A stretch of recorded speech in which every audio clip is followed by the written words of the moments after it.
Welcome to Hockey Night in New York, where Islanders hockey is always top shelf. Whether you got your start as a Dynasty veteran, a Millbury survivor, or you were born into the Church of Trotz, Hockey Night in New York is your home for all things Isles. Now, here are your eclectic hosts, Sean Cuthbert and Christian Arnold. Ladies and gentlemen, it is Hockey Night in New York. Welcome to the program, everyone. It is Friday, September 24th, 2021. Coming at you live from the Hockey Night New York studios on Long Island. Another spectacular show coming up for you tonight here at Hockey Night in New York. Andrew Gross from Newsday will be joining us. My name is Sean Cuthbert. With me, as always, is Christian Arnold of NYI Hockey Now. Christian, how are you? Well, thanks for that free plug, Shawnee. I appreciate that, bud. You got it, pal. I mean, you got to remind everybody your publication, where you're putting all your hard work in now that the boys are back and at training camp. I believe you had a moment or two to check it out since they started up. Yeah, I think you heard correctly. Well, how about that? We're going to get into that, everybody. Thank you so much for tuning in at twitch.tv/HockeyNightNY. And, of course, later on your favorite podcast providers. Want to remind everybody that we are presented by RJ Daniels, located at 279A Sunrise Highway in Rockville Center. It is the best place to catch the Isles when you can't be at the game. Head down for great food, awesome drink specials, and plenty of HD TVs and in-game sound when you check out the Islanders. Also happy to be sponsored by the Blue Line Deli and Bagels, located at 719 West Jericho Turnpike in Huntington, an official partner of the New York Islanders and the greatest deli out there. Check out the menu at BlueLineDeli.com for their fantastic offerings. And of course, proud to be sponsored by Ty Technology, a voice-over IP company providing phone services for businesses across the country. If you're tired of dealing with long hold times and the impersonal services of companies like Spectrum, Optimum, and Verizon, give Ty Technology a call at 516-856-7800 for 3 free months of service. So, Christian. So, Sean. Training camp is officially here. Yes, it is. Zach Parise, Zdeno Chara, Richard Panik, not Thomas Panik. No, we're going to keep that guy. Have officially hit the ice in Islander blue and orange. We're starting to... sure it wasn't Thomas Panik? Yeah, pretty sure, but even though he's no longer with us. But we're starting to see some combinations, line combinations, deep pairings from Barry and his staff. Obviously, it's still very early, but exciting times because skates are on the ice. So what do you say, CA? Well, plenty of intrigue at the first couple of days of training camp. Obviously, everyone has seen that Zdeno Chara has been paired up with Noah Dobson for the first 2 days. A lot of chatter about that. Well, as there should be Yes. in this instance. There was some interesting combinations on day one with Anatoly Golishev. That's right. Anatoly Golishev, if I say his name correctly. Sure. The second time around. You got it. Pairing with Matt Barzal and Anders Lee. Richard Panik. Almost did it that time. Richard Panik. Yep, that's his name. Playing with the fourth line in Cal Clutterbuck and Casey Zizekas as Matt Martin is recovering from surgery in the offseason and an injury he suffered during the postseason last year. So some interesting things. Obviously, lines and combinations that aren't going to stay up front in the forward lines. The Noah Dobson, Zdeno Chara pairing is quite an interesting one because it seems like that's the one that's going to stick out of training camp, at least out of the gate. Yes, Barry being very blunt and saying, yeah, this is something I want to try. Everything else is probably just throwing things at the wall to kind of see what sticks. Barry, what's great about him, he's just so forthcoming about everything. Like, he's, in a lot of ways, he's the opposite of Lou sometimes. Like, he doesn't mind telling you his rhyme or reason or why he's doing one thing or the other. The fact that he went so far as to cite the fact that Chara was a bit of a mentor for some of his younger partners over in Boston, like Carlo and McAvoy. Mentioned Torrey Krug, and it all makes sense. I mean, what Zdeno Chara can do for the career of Noah Dobson, aside from obviously what we talked about last week too, I think, which was the idea of, do you really want, two slower guys paired together? Whether that's looking at Zdeno Chara and a Scott Mayfield, whether that's pairing Green with Zdeno Chara. You're getting one of them. Right. But again, I think Andy Green has a little bit more foot speed despite his age, and I think he, as you saw last year, he was able to kind of bail out Noah Dobson at certain points. Zdeno Chara is a tremendous leader. And as Barry Trotz correctly pointed out, what he was able to do for the development of Charlie McAvoy, Long Island native Charlie McAvoy, Torrey Krug, other defensemen that he's been paired with, is without question a big reason why, or part of the reason why the Islanders wanted to bring Zdeno Chara in on this 1-year deal, why they wanted to have him playing with Noah Dobson, and why really, not to say that Noah Dobson was attached to the hip of Zdeno Chara the first 2 days of training camp, but they were certainly... when one was somewhere, you could easily spot the other, not only for the fact that Zdeno Chara is ginormous. Really funny is, once you were done, I was going to use that cliche, and I was like, it seems like Zdeno Chara and Dobson have been a little bit attached at the hip since they started. But because it's funny, looking on Twitter, I've seen a lot of people who've been covering camp kind of pointing out. I know Joe Pantorno actually did a couple of times showing how Dobson and Chara were sitting together on the bench, and they were chatting even in between drills and stuff like that, which is great. You want to see Dobson under the tutelage of a guy like Zdeno Chara because he's a pretty good defenseman. Probably going to the Hall of Fame. Pretty safe to say. Right. So future Hall of Famer right there. Yeah. So that's great. That's great. And look, we said it last week. You can do a lot worse than a 44-year-old Zdeno Chara back there, even though at 44, it's pretty amazing what he's able to do. I mean, at 44, I hope I'm in as good a shape as Zdeno Chara is when I'm 44. You're close, yeah. So as long as you just keep doing what you're doing, you'll be fine. Yeah. Depends who you ask. Right. It depends who you ask. But no, you're right. I mean, Zdeno Chara, again, the biggest thing that the Islanders are going to get at is Zdeno Chara. Is that leadership aspect, is that ability to mentor not only a Noah Dobson, but he certainly brings a lot to the table for even an Adam Pelech or a Ryan Pulock. These are established guys that at this point are the Islanders' best defensive pair, but there is still something that they can learn from a guy who has a Stanley Cup ring, 2 or 3 Stanley Cup finals appearances in his career. I think over 1,000 games in the NHL under his belt. Yeah. So there is something that everyone on that blue line can kind of learn from, even though a lot of them at this point have veteran experience, have played a lot of games, have played in a lot of big situations. There is so much they can learn from a Zdeno Chara that it's just immeasurable. That's a great point. It's not just going to be whoever he's paired up with. His experience, his knowledge, his personality, his leadership is going to spill out not only into the rest of the defensemen there, but really into the locker room and the team as a whole, which we touched on as well last week. That, look, yeah, sure, we would love him to be a decade younger. It's still 34, which is wild, still 34. But you're still getting something great out of Zdeno Chara, and we also said previously that you could do a lot worse. And because this team is so win by committee and they kind of pick each other up, that they're probably going to do a decent job making up for what he might have lacked in foot speed when you compare him to Nick Leddy. And as we also touched on, Noah Dobson probably will get, I would say, significantly more minutes than he did in seasons previous, because he's going to kind of take over that role now of the guy who's going to be carrying the puck a little bit more. I mean, look, obviously Pulock and Pelech are going to be out there a lot too, but you want to have another guy who's going to be able to carry the puck a little bit, and I think just by default that means Noah Dobson's going to be relied upon a lot this year. The other interesting thing too was the fact that on day one, when Barry Trotz was talking about this idea and this mentorship that he had in mind when Zdeno Chara first arrived here, is the fact that he can easily see Chara also playing with Scott Mayfield at a certain point, during the course of the season, playing with Ryan Pulock at a certain point of the season. So I don't necessarily know if it's going to be exclusive to Zdeno Chara only playing with Noah Dobson. There certainly sounds like that possibility or that prospect of Chara playing at different parts of the roster or different scenarios where he's going to be paired up with Pulock. He's going to be paired up with a Mayfield. So that's not out of the question either. So it certainly lends to what I was saying before as well, of him bringing that experience to every facet of the defense, because it seems like Barry Trotz isn't going to be afraid to play him in different scenarios with different defensive partners. Yeah, and that in a way also comes down to success. Usually you see coaches, they stick with what's winning, what's successful. And if you're not finding success, that's usually when you see things get mixed up. If they're rattling off 4 or 5 wins in a row, they're probably not going to change too much.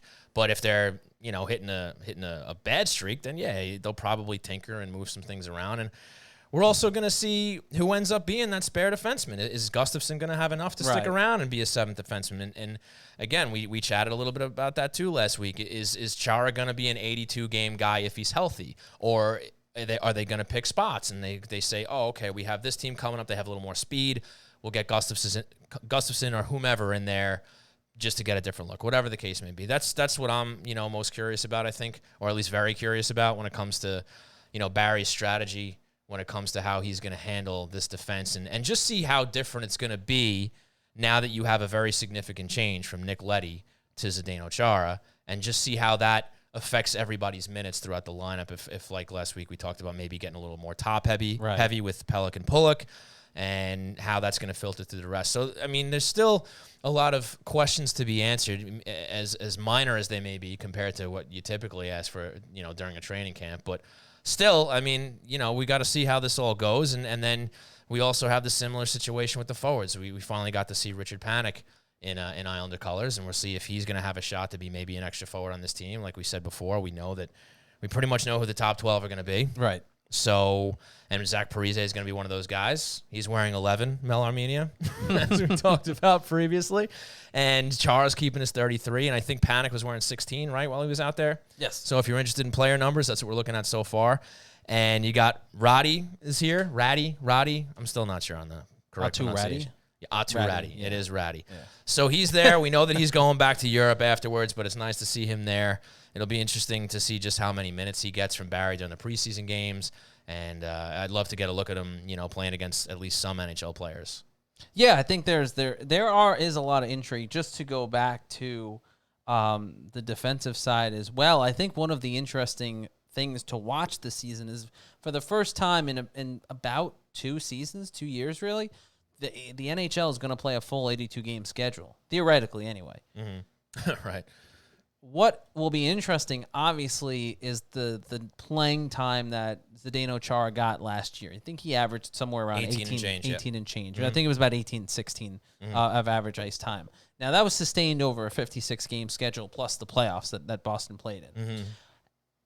My intrigue and my curiosity at this point is, how sustainable is that now at 44 over an 82-game schedule, not just with Zdeno Chara, but with Andy Green? How does Scott Mayfield get back into that? Zach Parise get back into that? How do you see those guys getting those minutes, and how are those minutes handed out in a way that doesn't overextend certain players who are, towards the end of their career and may need to have their minutes monitored a little bit more carefully than other players. And right. Really, I think it's a great question for everybody on that roster because, again, they haven't played a full 82-game schedule in the last 2 seasons. How tough is that going to be to get back into that rhythm after doing, 64 they played? And not only the number of games, Christian, but even the travel. Yeah. They haven't traveled outside of the Northeast. Yep.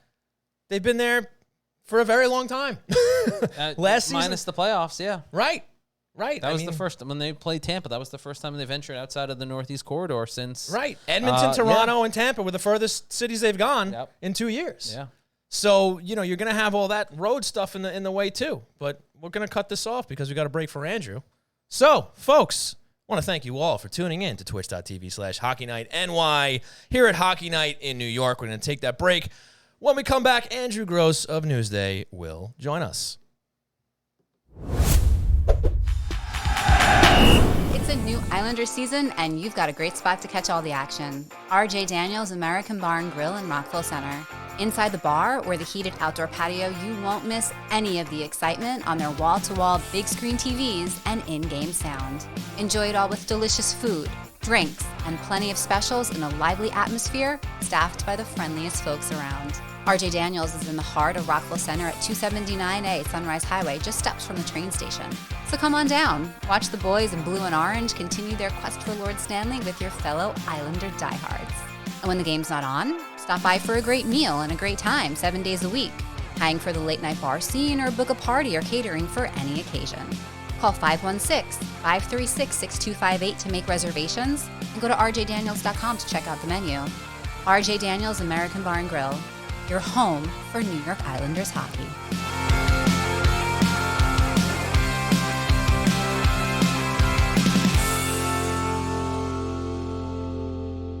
Customer service is the backbone of any great business, and reliable telecommunication is essential to keeping your client base happy. Introducing Thai Technology, a low-cost, flexible internet phone service founded on the idea that every customer deserves exceptional service while providing simple setup and management and easy integration to clients across the country. Thai Technology will not only create a custom solution tailored to your specific needs, but will partner with you to provide a competitive edge to you and your clients. And if you need support, you won't be routed to an automated call center in another country.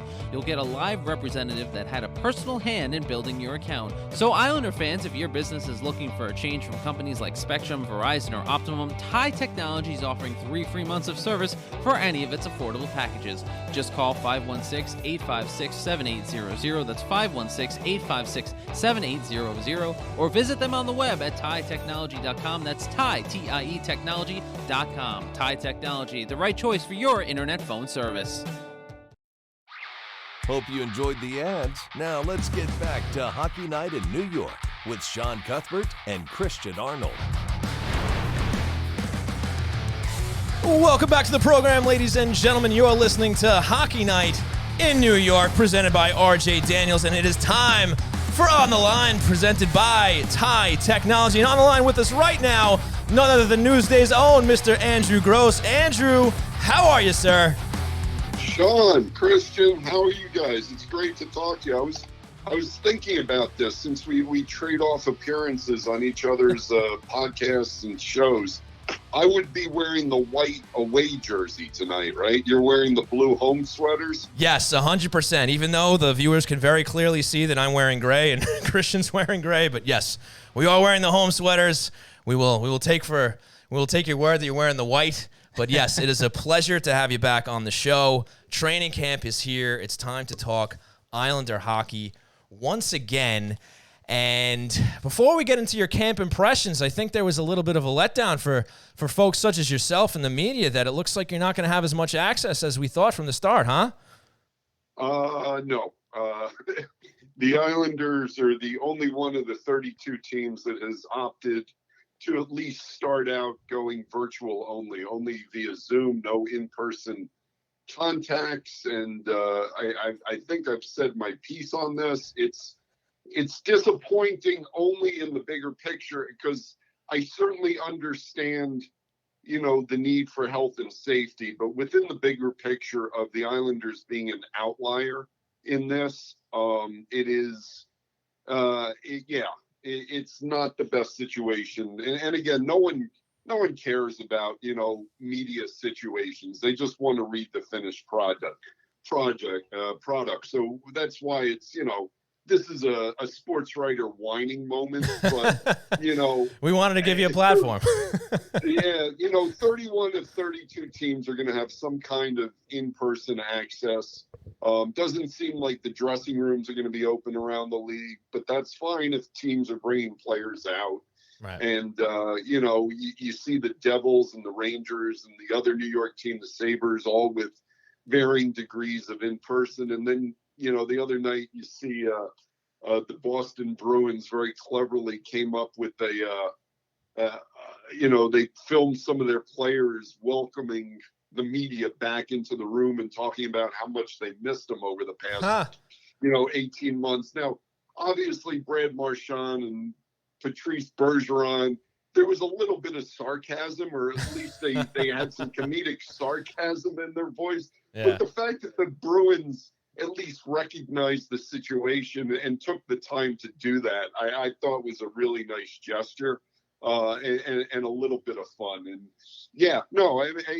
I would think it would be disappointing for the Islander fans, because the Islander fans are not going to have the type of access that the media used to be allowed to have. And again, I don't want to come down too hard on the Islanders. We've had discussions with Lou Lamoriello about this. He explained his position, and look, the Islanders, the league is allowing them to do it. Basically, the league punted on media policy and said it would be up to each team. Well, right. The Islanders took it to the extreme, so again, I don't want to get into a spitting match with the Islanders over it, because right. I do need to cover them all season. I do need to have good relations, to get the kind of access or whatever level it is. But yeah, and I was thinking about why I have such a visceral, like, angry reaction to it. And I think selfishly, it was because I was going to get part of my life back. Right. I'm used to being on the road. I'm used to being around the players. I'm used to having that kind of personal relationship with them. And, we've all had stuff taken away during COVID, during the pandemic, during the last 2 seasons. And for me, it was, the freedom to have that in-person access with some relationships. So Sure. I think just selfishly, when I find out that, that the Islanders are going to do it this way, selfishly, I feel like I was almost back to normal. The road was going to feel kind of close to normal, and in a second it was taken all away. And if I'm playing dime store psychologist, that's why I'm like, spitting into the wind and yelling at anyone around me these days. Well, Andrew Gross from Newsday here on the line with us, brought to you by Tide Technology. Andrew, as far as some of the on-ice musings go with training camp, the one of the big stories out of the first couple days was that Noah Dobson, Zdeno Chara pairing that we saw, that Barry Trotz talked about on Thursday after the first day of on-ice activities. It certainly seems like, while we often caution not to read too much into what goes on in the first couple days as far as pairings and lines go of training camp, it certainly seems like this is one that's going to stick there once we get to Carolina and that October 14th season opener. Yeah, and I think Barry Trotz made a good point when he put it into perspective. He talked about, you look at the Boston Bruins, and Z had such a great run in Boston, 14 seasons as the team's captain, a Stanley Cup up there. But one of the other aspects of Z's tenure in Boston was the development of young defensemen. And you can specifically look at Long Island's own Charlie McAvoy, and you can also look at Torrey Krug and, the big contract that Torrey wound up getting. Yeah. And you know what? Z certainly, I'm pretty sure he was paired with both of them at some point. But, Z took both of them under his big wings, that big wingspan of his, and really mentored these young defensemen. And boy, Charlie McAvoy and Torrey Krug are, two of the better defensemen in this league, right? And right. Some would argue that Charlie McAvoy is probably a top, certainly top 5 in the league in terms of, how good he is. And look, you got a young guy in Noah Dobson, and nothing against Andy Green, who's been partnered with Noah, but I think Barry and the staff just see an opportunity here for Noah to be mentored in the same way that Charlie McAvoy and Torrey Krug were, and to take Noah's game to another level, which would be the natural progression anyway as he gets into being a third-year pro. But Zdeno certainly can kickstart that effort, I think. Yeah, no doubt about it, Andrew. And it's funny, with this late in the game signing of Zdeno Chara, it's almost as if his returning and coming full circle with the Islanders has overshadowed the Parise story a little bit, right? Him coming back and, putting on his father's jersey and stuff like that. What have you seen? I know it's still early, but what have you seen out of Parise, his energy in training camp, and just, how it looks like he's going to pan out with this team and how he's gelling with the guys so far? It looks like he's already talked a little bit about, getting paired up with Pajot and how that might work out. Maybe you can talk on that a little bit. Yeah, no, and I'm writing about that for Saturday's Newsday. Well, it's good to know what I got to try and beat you to tomorrow, so that's good. Yeah, but I have some Pajot comments on that, so you're not going to get that. Nice. But yeah, no, I think Parise, it's kind of a fool's errand to make any sort of determinations first 2 days of training camp. Right.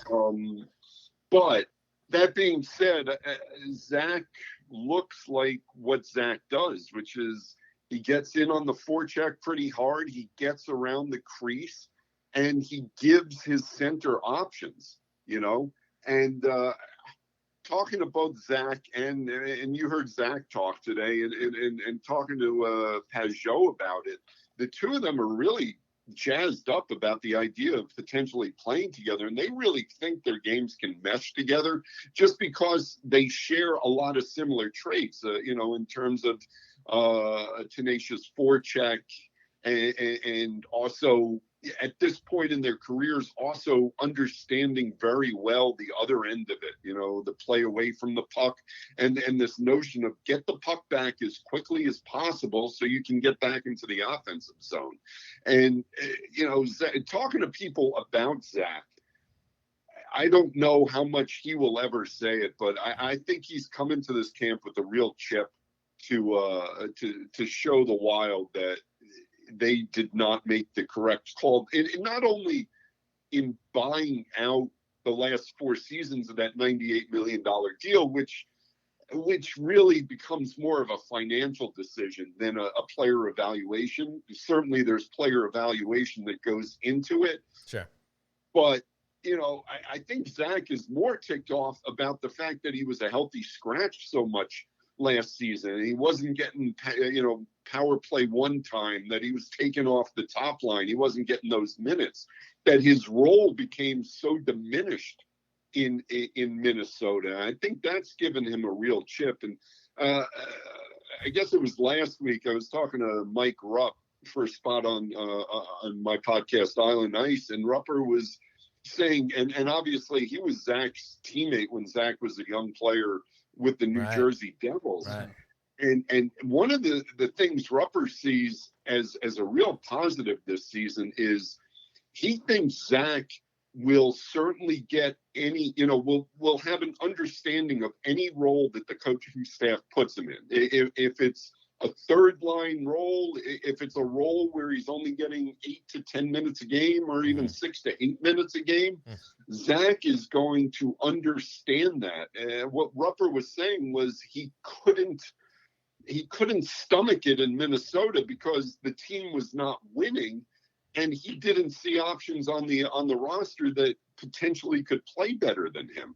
And he comes to the Islanders, and this is a team off back-to-back trips to the NHL Final Four that, look, for all intents and purposes, this is Stanley Cup or bust for this franchise this season.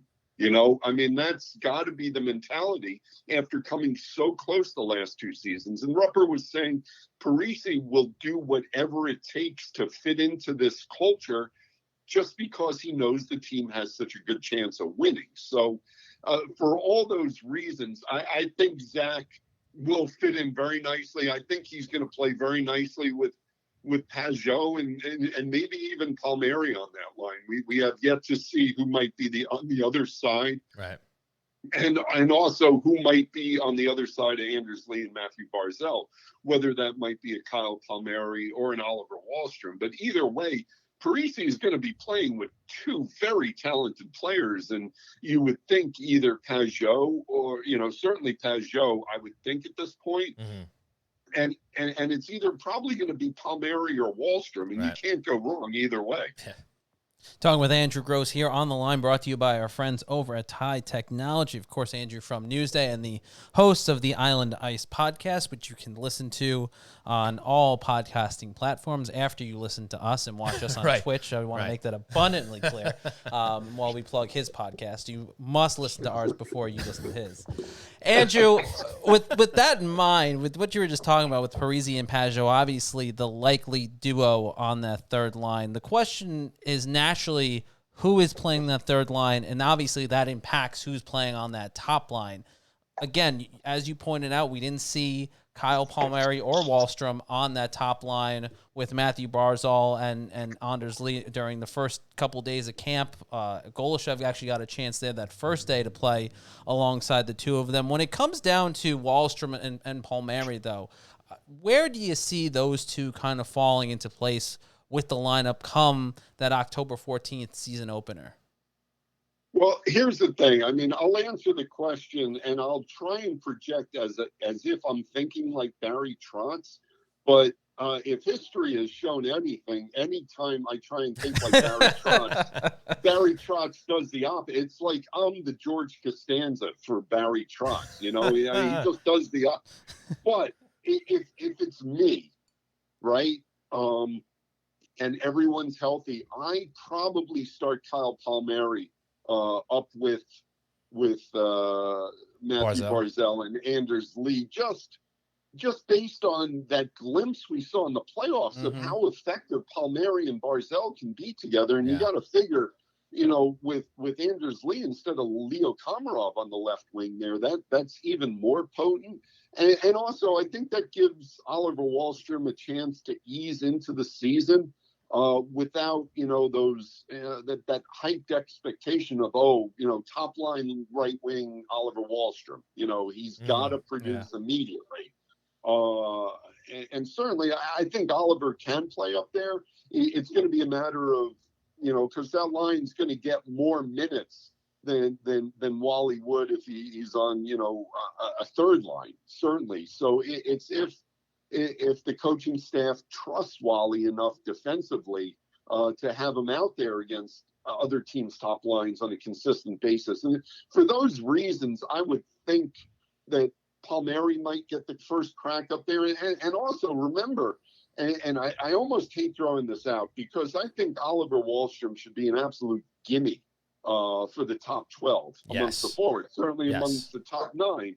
But if you're looking at the business side of it in a cap world, Wally's the one guy they can send down to Bridgeport without exposing him to waivers. I mean, almost anyone else on this amongst the forwards you're exposing to waivers. Now, would Lou and Barry do that? I'm not 100% sure, and I would tend to think, or I would like to hope that Wally starts the regular season in the starting lineup, because the Islanders could certainly benefit from an Oliver Wahlstrom in their lineup, on a consistent basis. But the fact that Wally doesn't need waivers is just something you need to file away in the back of your mind as you get closer to the end of camp. And certainly there's going to be some heated battles, for those final roster spots, those bubble spots. And I think, Golishev is certainly, and he's getting some looks, like you said, with Barzal. And I thought it was a really good explanation from Barry today as to some of his pairs. And, it's not necessarily he's looking to lock stuff in, but he's looking to see what he has in some guys in case of, what happens if Kyle or Wahlstrom are hurt and you need a right wing for that top line. Can Golishev fill that role? Is he good enough defensively? I thought it was a great explanation by Barry regarding that. So, if you talk about bubble forwards, the Islanders are full up with guys on that bubble to make the final roster. I would think Golishev is there. You got to include Leo Komarov. You got Ross Johnson, Michael Dalcal is back in camp. Kiefer Bellows is in. Richard Panik is here. I'm sure I'm forgetting some, but the point is they may only carry 13 forwards if they decide for a 13-game road trip to start the season, they want to start with 8 defensemen, just to make sure they have that depth. So it's going to be some really intense competition for that last forward role. So that's why I say you got to keep that in the back of your mind, that Wahlstrom is the one guy who can go down without waivers. Andrew, you mentioned the depth and obviously talking about the forwards, but one of the players that a lot of people had their eye on coming into camp on Thursday was Eric Gustafson, and where he might fit into this lineup, to this roster with the Islanders bringing him in on a tryout contract. From the first 2 days of camp, what have you seen out of Gustafson? And I mean, obviously it's still very early, but is this someone that could be that 7th, 8th defenseman that the Islanders utilize, especially with him being one of the left-handed defensemen and the 2, bottom 4 defensemen that they have, the left-handed defenseman that they have, I should say, and Andy Green and Ochara needing to probably have their minutes a little bit managed during the course of the year? Yeah, no, I sort of entered camp thinking that Gustafson sort of had the inside track to being that that seventh D-man. You know, if you figure Chara is number 6 and you got, Pellick, Pulak, Green, Mayfield, and Dobson, and then you throw Chara in there, I think that's a pretty solid top 6. But I think they like Gustafson's, experience, played in the playoffs last year for the Canadians, although Zdeno Chara is a minutes eater, right? And Eric Gustafson is the exact opposite. I think he was averaging, 10 minutes a game for the Canadians in the playoffs, something like that. He's not out there a lot, but I think he would fill that 7th D-man's role really nicely. I mean, before they went out and got him, I would have told you probably Thomas Hickey might be the leader in the clubhouse for that. And, Barry was talking up Sebastian Aho a little bit today. And, that's a guy that they've been intrigued by, but whenever he's been up, they certainly haven't broken their back to get him into the lineup in any way. Right. So you got to question what the organization really thinks about him. And as for the younger prospects, I guess you're looking really at a Samuel Bolduc and a Robin Salo, and I would think both of them probably are going to take some more time at Bridgeport in the AHL before being given their first NHL opportunities. And of course, Bolduc hasn't skated the first 2 days because of soreness. The other guy that Barry brought up on his own is a right shooting defenseman, Grant Hutton. And he's 26 and he's played in Bridgeport basically 2+ seasons after coming out of Miami of Ohio. And I sort of get the sense that the organization really likes him. He's a bigger guy, 6'3", although on this team now, everything's relative. It's average. Right? It's average size. It was hysterical today. And I tweeted this out, and I'm sorry I couldn't get a picture of it, but Zdeno Chara walked by the glass with the second group as the first group was on the ice. The whole group walks by, and Zdeno and Matt Martin are walking together, and of course they're longtime frenemies, right? But they're chatting happily, like they've eaten dinner at each other's houses for the last 2 decades, and they're walking along, and I'm like, oh my God, because Matt Martin is a big dude. If you've ever stood next to him, he's a big dude. And I could make a Christian Arnold joke here. I'm not going No, to. Please, Andrew, please. That's a rarity on this show. All right, he looked like you next to Zdeno Chara. Nice. Thanks, Andrew. So, Andrew, you talk about Gustafson potentially having the inside track to be the 7th defenseman. Do you see anything similar with Richard Panik with the forwards? Do you think maybe that's a part of the reason why they brought him over in the Nick Leddy trade as a guy who can be maybe their new utility man as a 13th or 14th forward? Maybe he's kind of got an inside track to stick with the roster by the time all's said and done with training camp? Yeah. Oh, and one other extra forward I forgot to mention, talk about burly people, but Ross Johnson is still in the mix also. Yes. But no, I sort of feel like they do like Richard Panik's experience, and he's certainly in on a cheap deal with Detroit holding on to half his salary in that Nick Leddy deal. And right. I always, I feel like there's a little bit of duplication having both Leo Komarov and Richard Panik on the same roster. And I'm just wondering if you've got Panik, and I know how much the brass loves Uncle Leo, right? And I know how much the teammates love Uncle Leo, but you do get some more cap flexibility if you're able to move his $3 million salary. I'm just wondering, before we get to the regular season opener, whether Lou tries to make a deal that way to see if anyone wants the final season on Leo's deal. And then you still have Richard Panik on your roster. So I've been thinking about that. I tend to think that, they just love Uncle Leo, right? Yes. So I would tend to think for the chemistry, because they're so big on chemistry, that they would keep Uncle Leo at all costs. But in case you do move him, I think you do get certainly some of what he brings. And,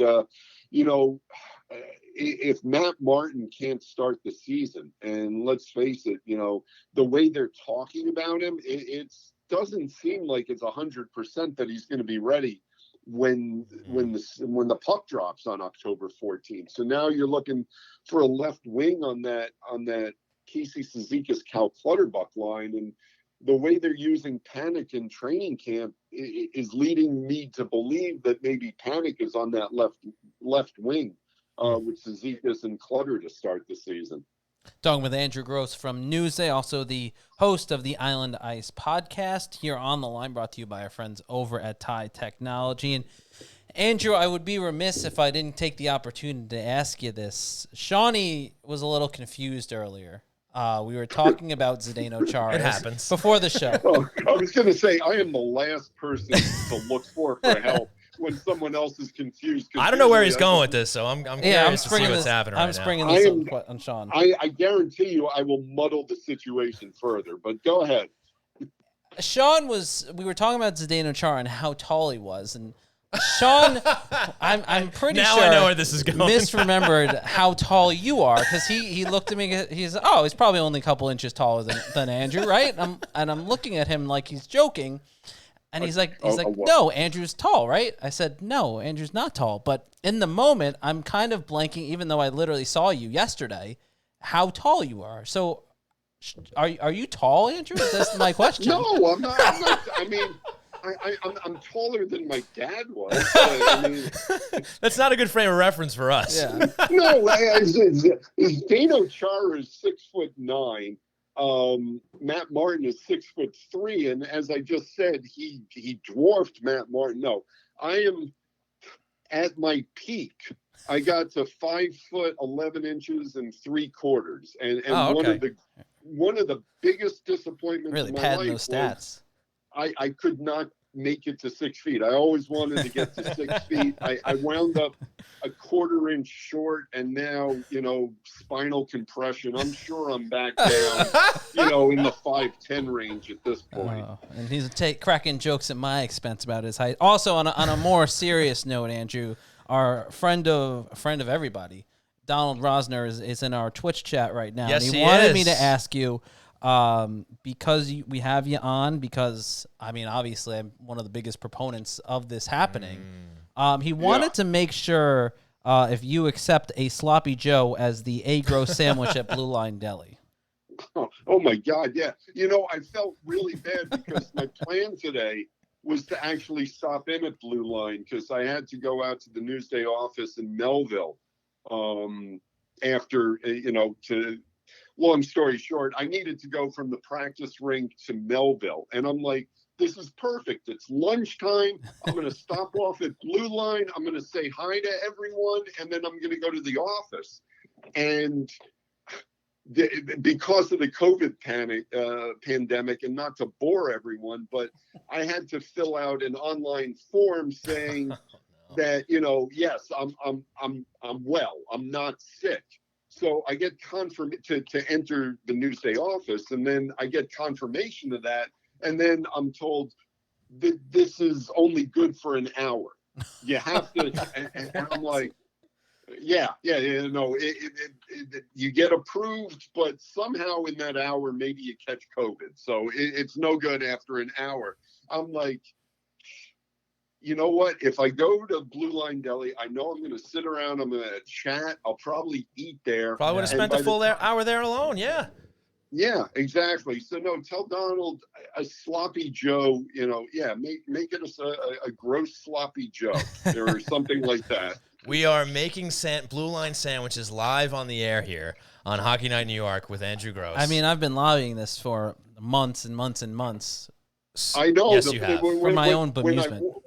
When I walked into Blue Line this summer, when I was doing a story, they had the New York Riptide out there. And by the way, I'm looking forward to being back in the Coliseum, hopefully in December, to see some indoor lacrosse. But there you go. So I walk into a Blue Line, and the first thing Donnie says to me is, "Boy, you got a big advocate in Christian." Huh? That's true. He's really pumping it up for you there. Jeez. Yeah. Well, Andrew, now's the part of the show where we ask you the random question, but I feel like we've already thrown like 2 or 3 at you. But I guess, for posterity, we'll do one more. So please have at it. So here we go. I'm going to give it to you this time. I think Christian gave it to you last time. Yeah. My turn. So I was going to say Christian is very good at giving it to me every time I see him at the rink. This is actually all right. This is a little more of a softball question. But look, you've been covering sports for a long time, whether it's been the Islanders, Rangers, Devils. You've been in the mix for a long time. So what we're saying is you're old. That's not what I'm saying. I'm just saying the man has experience covering teams, covering hockey. Experience. So it's a code word. Wow, Christian. So, see, he's not even asking the question. He's still giving it to you. So, Andrew, my question for you, my random question for you is, if you could have covered any team from any sport, from any era, who would that have been? Wow. Any team from any sport in any era. Yeah, like the 96 Yankees or, whomever. Well, yes, I'm old. I actually covered the 96 Yanks. Well, there you go. Now, are you talking, and I hate to just bog down a softball question like this, but when you say I could cover any team in any era, yes, are we talking, should I be taking into account how the media was treated in that era? Wow, definitely didn't think that much about the question. I looked at it from the lens of, man, it would have been great to sit down with Mickey Mantle, or man, it would have been great to sit down with Wayne Gretzky when he was an Oiler, something like that. Yeah, no, exactly. I'm just saying, like covering the Jets in 1969 at the Super Bowl. You know where Joe Namath gave that famous quote? No, I don't. He was at the hotel pool. He was sitting in a lounge chair at the hotel pool, and the reporters could just hang out at the hotel pool with Joe Namath. So what I'm saying is, like, times have clearly changed. Sure, yeah. In term, but taking all that into account, I do have an answer for you. Excellent. And maybe this is going to come out homerish, but I am jealous of the reporters who got to be around the Islanders, from 75 right through even the end of Al's second tenure in 93. Wow. But specifically, probably that, I would say that run starting in 75 to 83, and even to be there through 84 when they lost the cup, just to be there through that whole run. Yeah. Just that's hockey at its best, and it's hockey at its highest and lowest forms, because you got that, the horrible loss to the Maple Leafs in 78.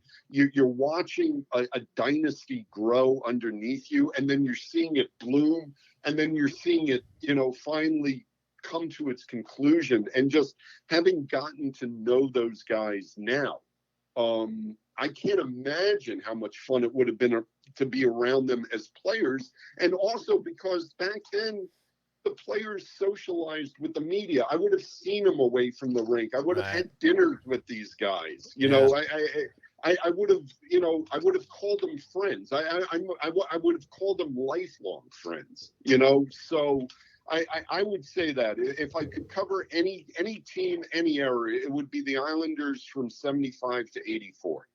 Well, Andrew, that was a fantastic answer. I'm glad I asked. I'm glad you asked too. And yeah, of course, I probably couldn't have gone out to the bars with those guys, because that would have been when I was, ages 8 to about, right. 18. So it would have been a little bit tough. Sure. Still great stuff nonetheless. But Andrew, it is always an absolute pleasure to have you on the show here. Great stuff.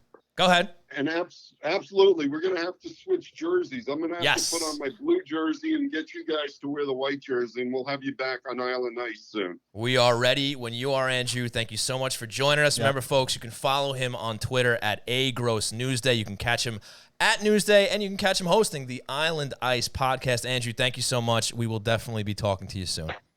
Sean, Christian, all the best. Thanks so much for having me. Great talking to you. You got it, brother. Take care. Too, and best to Donnie, too. Tell him all the love. Absolutely. Andrew, I do want to point out. I do want to before we let you go. This just snapped into my mind, and I know I'm breaking protocol a little bit here because we haven't announced this yet. But we are doing a live show from RJ Daniels on October 30th with a Halloween theme. That's right. Costume party. Yes. Before the afternoon Predators. extravaganza between the Islanders and Nashville. Andrew, if you want to come out and hang at RJ Daniels that day, you got an invite to come down. That sounds great. I will say one thing. I will certainly get on the show if you want me. The Islanders are in Nashville that day. Yes. So if I am traveling with the team, and this goes back to the start, one of the things that you got to consider when they go all Zoom is it worth traveling with this team? Right. So I may be in Nashville that day. And okay. If I'm not, sounds like if I'm not, a bunch of college buddies are having a big reunion weekend in Syracuse, and he's tied up. So he's tied up. I will say this: I will call into the show, and you can guarantee that whether I'm in Nashville or Syracuse, you'll be in a costume. Yes. No, I'll be on a Halloween weekend, Nashville or Syracuse with my college buddies. I will be, to use a euphemism, in very high spirits.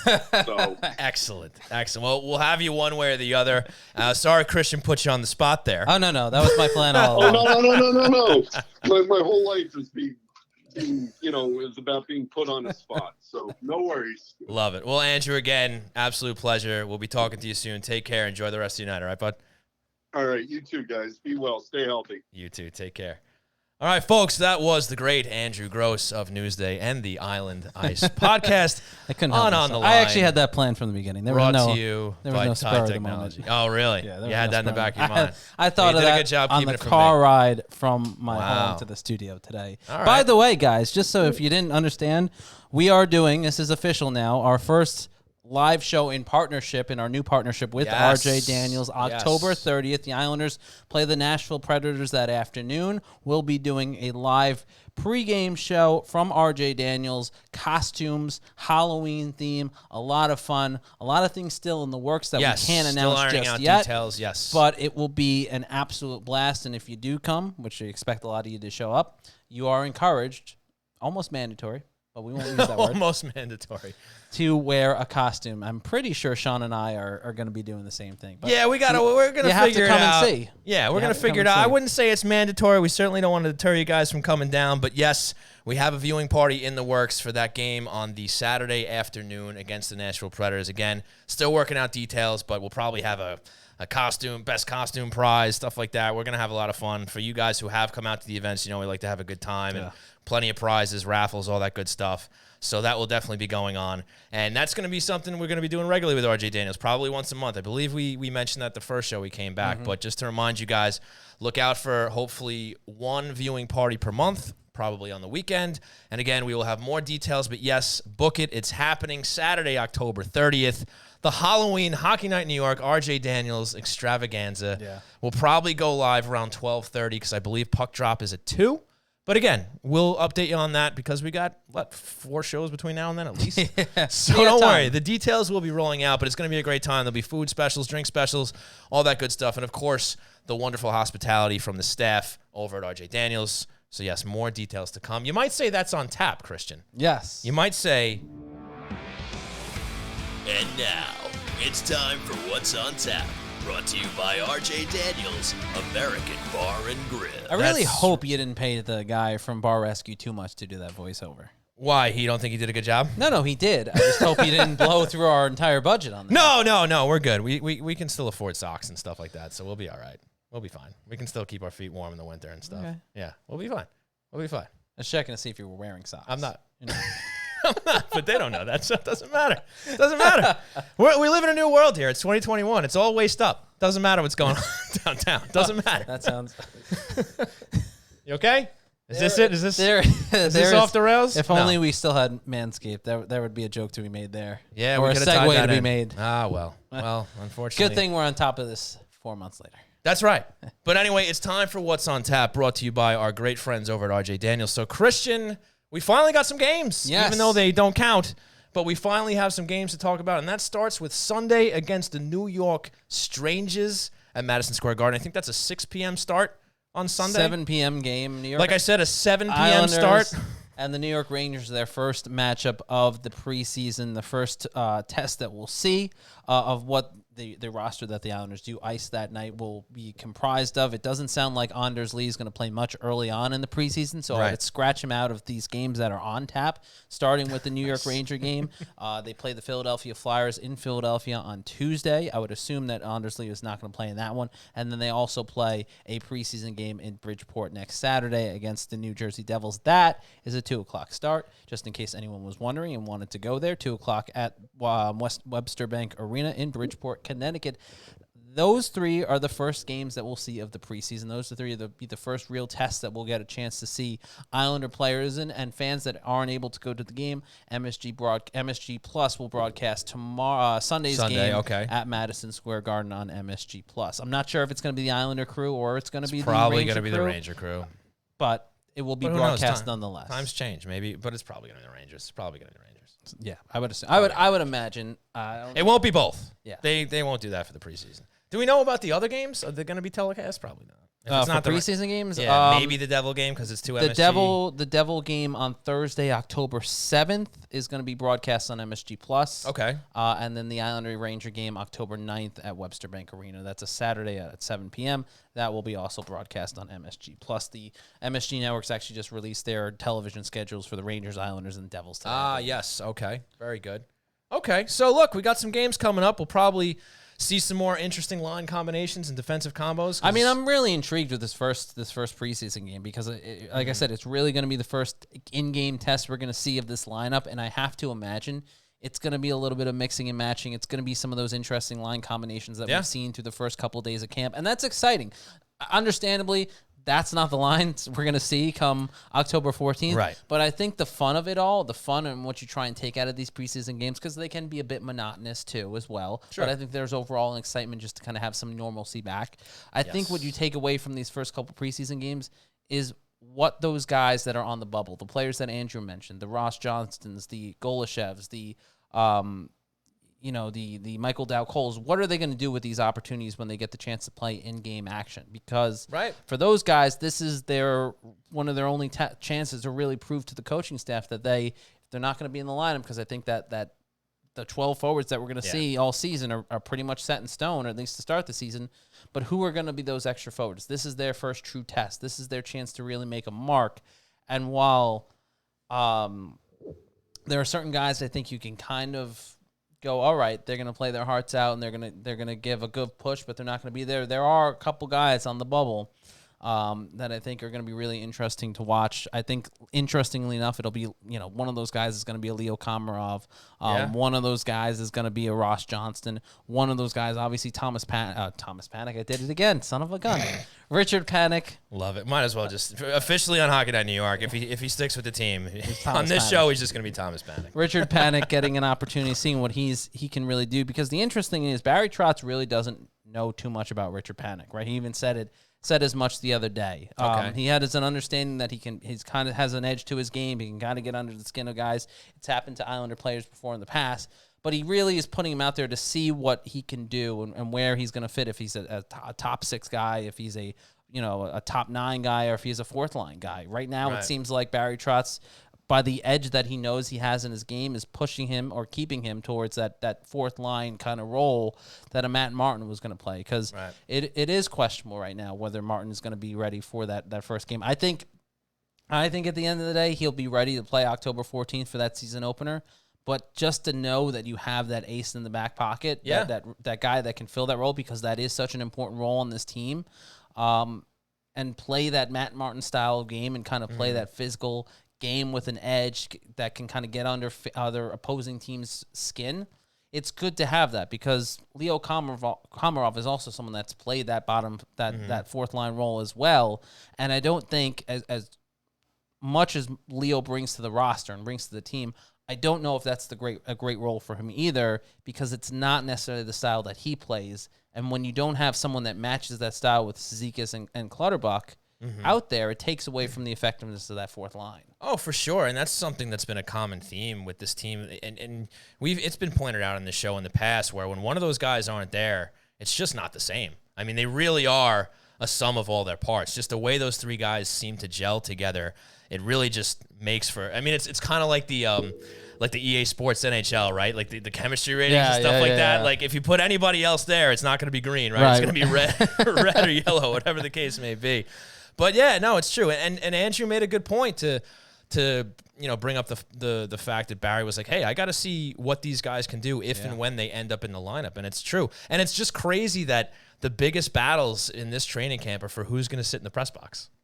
Yeah. That's really what it's about. Who's going to be wearing the suit up in the press box, waiting. I mean, obviously not waiting for an injury because nobody wants that, but waiting for an opportunity to step in should there be somebody who has to step out. Right. Which inevitably is going to happen. So, I mean, yeah, if you want to talk intrigue, like we joked about last week, I mean, that's wasn't really joking where about it it. is. I was being serious when I said there was intrigue. You were the one who was trying to be a jerk about the whole thing. Well, that's my role here at Hockey Night New York. I thought I was supposed to be the jerk. We take turns. I think it's fair that we take turns. Although I'm I'm looking at Donnie's comments in the chat, and he's out of control tonight. I love that he's here. I mean, he's been hanging out. He's having a good time. And look, I mean, it's great. This is a family program, Donald. The chat is one of the best things that ever happened to this show, having you guys there. I love seeing you guys getting involved. I love seeing you guys asking us questions and laughing along with us or laughing at us. Whatever the case may be. Whatever the case may be, but it's fantastic. So, yeah, we're going to see line combinations. We're going to see them mixing up with these preseason games. They don't mean anything. The results don't matter. Yeah. It's really what the coaching staff is going to see out of these guys so that they can make their lineup decisions, whether it is keeping Char with Dobson, because who knows? He could change his mind. He might see something else with the other combinations.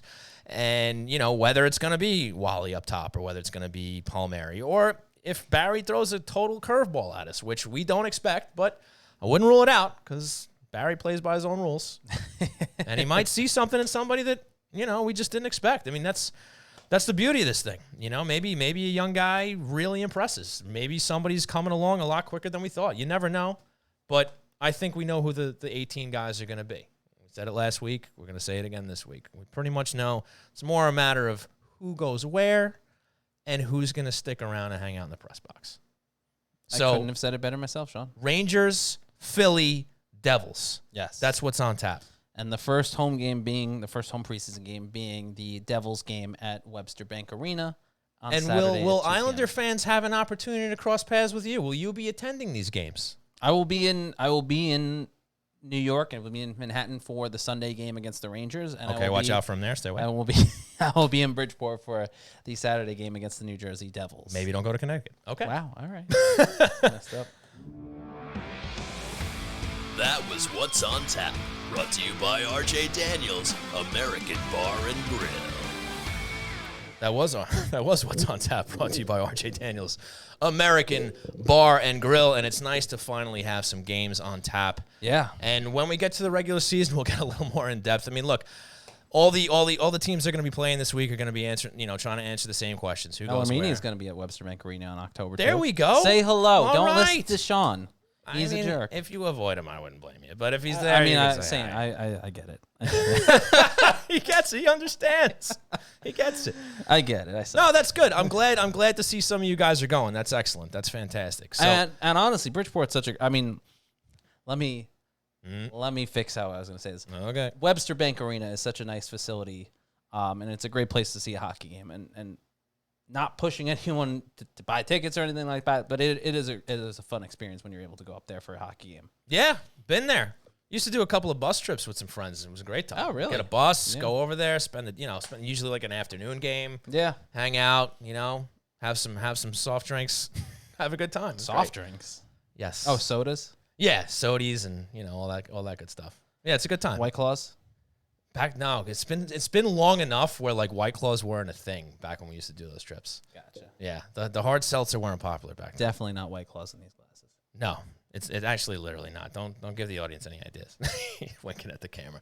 So yeah, games to talk about. We'll get a little more in depth on this stuff. On what's on tap when we actually hit the regular season. Some scouting reports on the other team. But the truth is, when it's preseason like this, again, the games don't mean anything. It's what'll be the things that we'll be watching are the little intricacies of certain players, because that's really what the telltale signs are in these preseason games. We're not looking at outcomes. We're not even really looking at full line combinations. You're looking to see what certain things the coaching staff does and who's standing out in a game where obviously it doesn't count.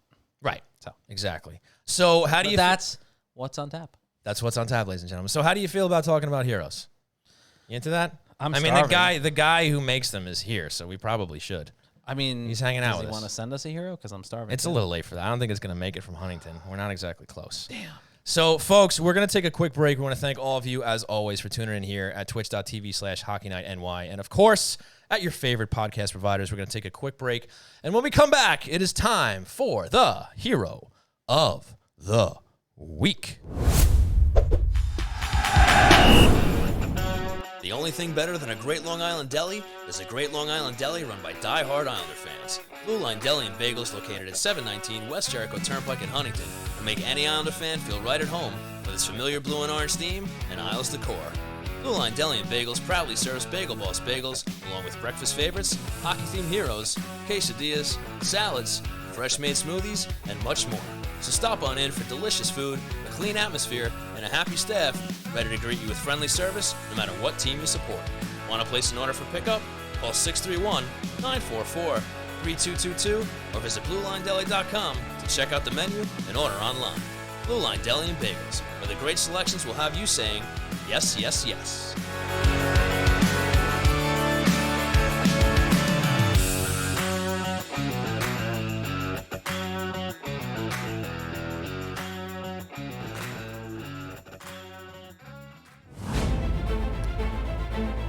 Ladies and gentlemen, when you hear this song, that means it is time for the Hero of the Week, brought to you by the Blue Line Deli and Bagels Half Price Hero. And this week it is the Poke Check, made with roast beef, turkey, ham, Swiss, and American, lettuce and tomato, mayo on a hero. Get it half price all week starting tomorrow. That is Saturday through next Sunday, where we'll announce a brand new half off hero. Stop in and mention Hockey Night in New York for half off the Poke Check. So, Christian, I know you put a lot of thought into this. A lot of things happened this week during training camp, and it's time to talk about a hero. That was sarcasm. I know you were really excited about telling us about your hero this week. I feel like this is all sarcasm. No, I am a straight shooter. There is no sarcasm in my bones whatsoever. So, Christian, with that said, would you like to go first? It seems to be what we've been doing lately. Or you want to mix it up? I think you should go first. You want me to go first? Yeah. All right, a lot of pressure. Spread the wealth. All right, we'll spread it around. So, folks, my hero of the week after an exciting 2 days of training camp is none other than J.G. Pageau, and I will tell you why. Because he has recovered from surgery on his hand, and he is ready to perform not only in training camp, in the preseason, but also when the season kicks off. So kudos to you, J.G. Pageau. You are my hero of the week. You really earned it. Christian, nice. You're up. Well, I mean, I think I picked the heroes for a similar fashion because there's not a lot to put for a hero. But what do you mean? Anders Lee, the Islanders captain, his return, no restrictions. That's right. Yep. For him back on the ice, he'll be a crucial part. While he will not be playing early on in the preseason game, at least that's the plan from the Islanders coaching staff. Right. For the team, it's big to have him back on the ice, and you could tell even just by the excitement on Matthew Barzal's face on the ice and by his effort there in the first couple of days, and even talking to him after the day one of training camp. There's an extra buzz because Anders Lee is back on the ice, and to have the captain healthy again, that's a big thing for the Islanders. So he is my hero of the week. There you have it, folks. Your heroes of the week. All it takes this week is to come back from injury and make it to training camp. J.G. Pageau, Anders Lee, your heroes of the week, brought to you by the Blue Line Deli and Bagels half-price hero. Remember, that is the poke check with roast beef, turkey, ham, Swiss, American, lettuce, tomato, and mayo on a hero. Get it for half off all week. You looked confused as you were reading. No, just being dramatic. Just being very dramatic. Yes, at the Blue Line Deli and Bagels. So, Christian, would you like to take it to the audience questions? Or anything else you want to touch on before we do that, or we'll just go right in? Did you have enough time? I did during the break to look for some questions, because that's one of the few jobs we assign you with. Wasn't a lot of on questions. The show. I saw a couple streaming through. There was more. They were more or less sarcasm. Really? Question mark. I don't get it. Why so much sarcasm here? It's so strange. Yeah. All right. Well, Donnie did ask, did Christian shave his beard because the season is starting and not even the media crew can have facial hair? It's funny. He should ask that, because I made a similar comment when you showed up to the studio. It's like you guys are friends or something. We know each other a little bit, but yeah, it is kind of interesting, the timing here. What's going on, man? No, I just wanted to look presentable in a public function. Oh, so you're saying that previous to this, you were having a hard time with that? Well, yes, I think you Okay. can tell by the homeless look that I was rocking for the last couple shows. I wasn't going to say anything, but with the scruff and the extra facial hair, but does that mean I look no, homeless? no. You make it look good. Oh, thanks, man. Wow, that's really nice of you. You make it look good. How about that? What else you got, man? Let's see here. Someone also asked if Andrew had to shave his beard. He did not shave. I can tell you that. The picture that we had. Pretty sure Andrew was born with a beard. I mean, I can't confirm that, but I think that's true. Who does that? I don't know it for a fact. Oh, that's Bill Maher. I don't know for a fact, but I just know it's true. Yeah, good segment there. Yeah, no, I don't. There aren't a lot of questions. Not even joking. Hold on a second. I saw some. You're just. It's one job, Christian. It's literally one job. All you have to do is look for the lines with a question mark. Yeah. It makes it much easier. Sometimes they don't, though. Yeah, guys in the chat, do us a favor when you ask a question. But add the punctuation at the end. It makes it a little easier. All right, Mel Armenian 22 did ask, is Bodie Wild the new Josh Hosang? I did want to bring up Mr. Wild. Oh, okay. Well, look, I mean, it's part of the team. You got to talk about it. So here we go. Well, you look comfortable. So, is he the new Josh Hosang? No. Look, obviously, this whole pandemic thing and the vaccine, it's obviously a very divisive subject, and we're certainly not going to get into politics here on Hockey Night in New York. But look, it comes down to this. The New York Islanders have the right to make rules in their organization. They decided to make one where everybody had to be vaccinated if you want to participate in the team. That's fair. And all the same, Bodie Wild has a right to choose whether he wants to get that vaccination or not. He chose not to. Can't show up. That's it. He's got to go somewhere else. Does that make him the new Josh Hosang of the organization? No. He exercised his right to not take the vaccine. Whether you're pro, whether you're against, whether you don't care, whatever the case may be, the Islanders made a choice. You got to respect that. Bodie Wild made a choice. You got to respect that too.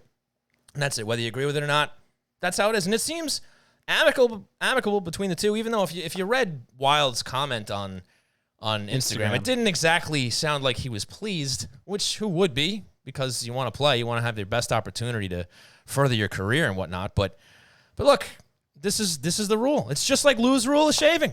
I mean, I've seen a lot of fans complain about that. It's archaic. Why are they making them shave and all that? Look, yeah, I that's a valid question, whether it does something for the team or not. But Lou is old school, and he wants to. This is what he considers a professional environment: clean shaven, short hair.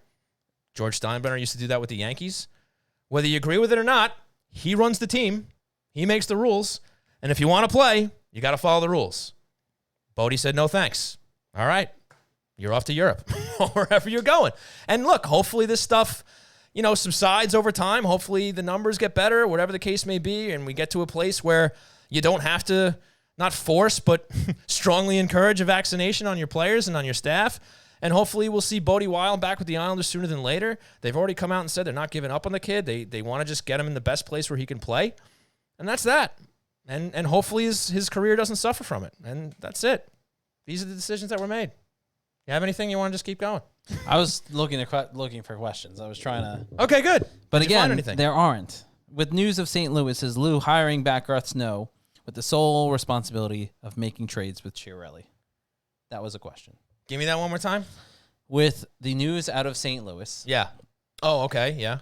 is Lou hiring back Garth Snow for the sole reason of making trades with Peter Oh, Chiarelli? Chiarelli. It wouldn't be a terrible idea. I mean, the man has done the Islanders a lot of favors in recent history, whether he meant to or not. That's pretty funny. But I don't think Garth Snow is going to come near this organization anytime soon. And I mean, ever since we got the news that he was essentially relieved of his duties, you haven't heard a word about the guy. Who knows what he's doing? I mean, same with Doug Waite.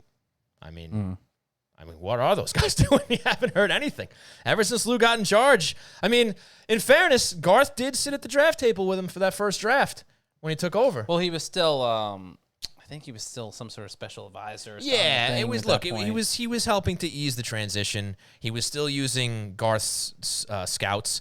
Is that still the case? Was there a lot of turnover with the scouts over the last 3 years? Ever since Lou took over, is he still kind of using the same guys? That's a great question. I'm actually not 100% sure. Maybe, as a man who covers the team, you can inquire. Maybe you can look into that. That's something to think about. I'm just doing your job for you. No. All right, John. I was going to say that's a great question. I appreciate that, but you know what? Go to hell. I'm going to point out that I'm pretty sure, as Donnie did, Shawnee, you said Steinberry instead of Steinberg or Steinbrenner. I didn't say Steinbrenner. I said Steinbrenner. Well, he says you said Steinberry. It's possible. I hope I did, honestly, because that would be funny. But we'll find out in the tape. It's all getting recorded, so we'll find out. We'll see who's right. If I'm wrong, Donnie, I owe you a Blue Line Deli and Bagel Hero. that I will not pay for or pay for half off. Yeah, It'll be a poke check. I hear George Steinberry. Well, that's actually what they called him. Behind the scenes, he was Georgie Steinberry because he would go for that. Yeah, you got nothing else? Anybody else? Melormenia did ask, do you think Islanders will have a special jersey for their 50th? What? Do you think? I'm sorry, I was reading the chat. Go ahead. 50th. Do you think the Islanders will have a special jersey for their 50th anniversary? Well, they will most certainly have a special patch because they all do that. A special jersey, maybe a lot of teams have been doing that lately, right? You hit like a milestone, 40 years, 50 years, you get a special jersey in there. I feel like we would have heard of something about it by now at this point. You think? I don't think they'll do some sort of special jersey. Is this year the 50th? Or is it next year? I thought it was next year. That's what I thought. Yeah. There's still time then. They But I could still see it being. If it was this year, I would say it's well past time. Like that's something we would have known about. If anybody, it would have been Aesthetics. You know Aesthetics, right? You don't know about aesthetics.co, I think? They do a fantastic job. It's basically it's like a Jersey Watch website. They are awesome. Yeah. And they started doing YouTube videos. Guys, if you're into like just jerseys in general, logos, jersey history, they do a fantastic job over at Aesthetics. Yeah. And but they don't pay us to say that. They just do a really good job. I mean, they can pay us if we'll sell out. I'm not saying no, sure. No, you would. Oh, 100%. You would tattoo their website on your forehead if they were paying. Right here. So Don't forget White Claw. Sean loves watermelon White Claws. He loves them. That's not a paid endorsement, but if they want to pay us, I do enjoy we them. will take the They're money. tasty. Yeah. Just saying. In moderation. We got millions and millions of listeners. Right. So send us free stuff. So go on. You're going to say something related to the Islanders. So go ahead. No, Let's reel it back in here. I think that obviously we're still a little bit of ways away from the 50th anniversary season. Yeah, they got time.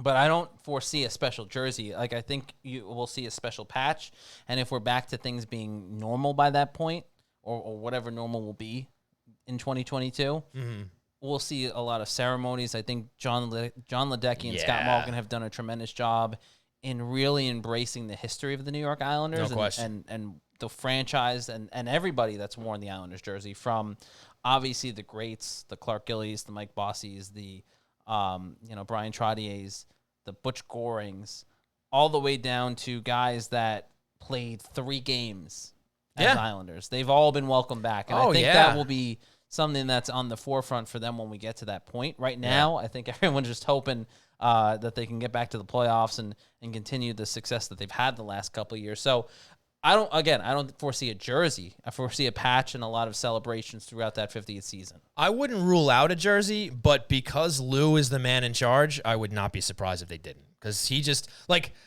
You even look at the reverse retro. He did that because he had to. Right. But the reverse retro turned out to be pretty nice. And something that I think a lot of people ended up liking, despite the fact that everyone kind of crapped on it for the first... Look, the reason why everybody crapped on it, at least from my vantage point, is because... no, I was one of the people that crapped on it. So a lot of teams did something different. They took an old pattern. They took some old colors, and they went wild with it. Look at the Ducks. They went buck wild with theirs, right? Bringing back that duck bursting out of the ice. I thought we'd never see that again. Yeah. Right? I only wish the Kings brought back the Burger King logo. Yeah, that would have been awesome. Never too late, LA. I mean, the one thing the Islanders obviously missed. They played it safe. They played it safe, which is fine. But it ended up looking really nice jersey and being pretty cool. Yeah. The one thing the Islanders have to do. I don't care what anyone says. What they have to do. They have to bring back the fisherman in some shape or form. You can. And he and Hall all you want, they have to embrace that, and they have to bring it back, because as controversial and as hated as it was back in the late 90s, I think that it's found a new rebirth among younger Islander fans. We've covered this. Yes, one that 100%. needs to be 100% embraced, regardless of the heeing and the hawing of the older school Islander fans. And I understand that there's a dislike towards it, and I'm not disrespecting their feelings towards it, but I'm saying at a certain point, it can be brought back and reestablished into Islanders history with a much more fondness to it, realizing that it's part of the Islanders history now. And that, like everything else that's happened with the team, kind of embracing it and kind of being like, this happened. Let's kind of have fun with it at this point. I'm with you. I am not a fisherman hater. I've said it on this show many times. Getting yelled at already in the chat. Good. That's good. That's good conversation. Look, we've discussed this. I've discussed this with Tony. I've discussed this with you on the show. Tony Stabile, remember he used to host the show? Yeah. Good guy. He's a good guy. Great guy. What's up, Tony? Great guy. So, miss you, pal, a lot. So, I'm just kidding, buddy. I'm glad you're here. So, yes, we've talked about it a lot on the show, and I'm with you, and I know that doesn't make everybody happy. A very specific portion of the fan base, certain age, certain era, all that, and I get it. And their arguments against it are valid.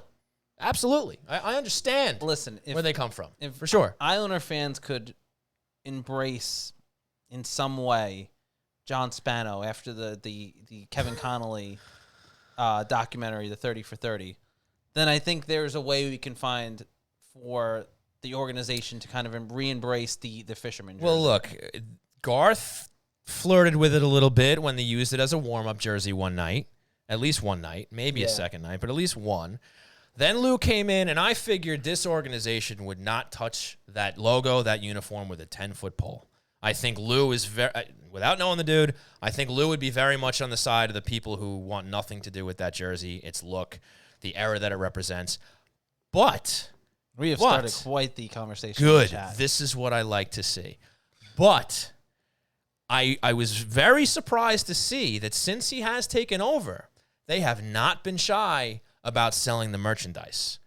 They sell the hats, the shirts. They advertise them everywhere, so that at the very least, they understand that it's a moneymaker. At the chagrin of all you older Islander fans out there, the youth love it. They buy it up. Look at Devin over at Yes Men Outfitters, fully embraced over there. Well, they base a lot of their designs over there. Offside Tavern, use the fisherman logo. It's very much embraced by the younger portion of the fan base. And so you can either learn to live with them in harmony because they support the same team that you do, or you can continue to go back and forth and rally against it. Again, I understand why you don't like it. I do. But we can kumbaya this out. We can figure this out. You know what? Gather around the campfire. The fishermen and some of those jerseys in the 90s were ahead of their time in popularity. I think if a lot of people just threw up in their mouth a little hearing you say that, but no. But listen, hear me out on this. Hear me out. You look back at those logos that people derided back then, and hate. Purist traditional hockey fans didn't like the Mighty Duck of Anaheim, the old Mighty Duck Anaheim, right? Mm-hmm. Their original logo, right? People didn't like it per se because of the association with Disney and kind of theme parkish feel to it. Oh, I mean, people love the original Florida Panthers logo. I can't put that in. But even the Phoenix Coyotes logo, the original one. I'm so glad they brought that back full time. You're seeing this kind of rebirth of these logos that maybe didn't necessarily have the biggest popularity at the time, but have found a rebirth and sort of that charm with the younger fan base because of almost.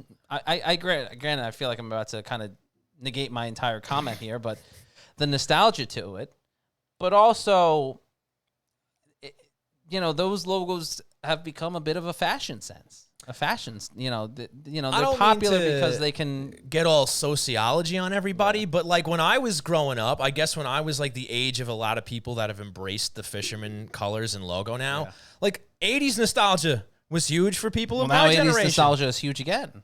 I mean, it was a great decade. Oh no! I mean, you look back now, everything it seems. But like when I was their age, I'm finally at the point in my life where I can actually say that. When I was their age, the 80s were we called back to the 80s when I was growing up. So now you're just seeing a decade later, people are calling back to the 90s. So this is cyclical. This is what happens, And I mean, it's not going to go away, especially if there's money in it. Look, they made special edition sneakers, which I may or may not own, with the Fisherman logo on it. Did they really? Yes, I don't remember they this. did. Yes. I don't remember that. They sold them out of the pro shop. They did a short run. It was like 500 pairs or 1,000 pairs, whatever it was. And people bought them all up. Now, granted, they were probably like 29 and younger, whatever the case may be, but they all got bought up. I was in the store when they happened to be selling them. I went there for a completely different reason, and I might have went home with a pair. But they were selling them, and they were gone. Yeah, because Sean bought because they are a moneymaker. They are a moneymaker. And that is the one reason why we might see them throw whether it's for the 50-year anniversary or not. Yeah. I mean, if we're just talking dollars and cents here, this conversation, by the way, it's still a big conversation in this fan base. Yeah. And I mean, look, you said it. You see the things flaring up in the chat. We should have started here earlier. But I mean, there is nothing worse that this team has worn than those horrid black jerseys with the Islanders lettering going across the chest. Those were the absolute worst jerseys they've ever worn. And I wonder if the Fisherman era teams had have been successful, if they had won games, would those fans that hate it now still hate it as much? Or is it, it represents a bad time, it represents a bad era. John Spano, they lost, they were terrible, all that nonsense. I mean, I get it. I was there for that. I have to, again, I don't mean any disrespect. I just, for whatever reason, I watched the Big Shot documentary last weekend. I think I had some free time. Okay, clearly. And so I threw it on Saturday morning when I was up and like eating breakfast and whatever.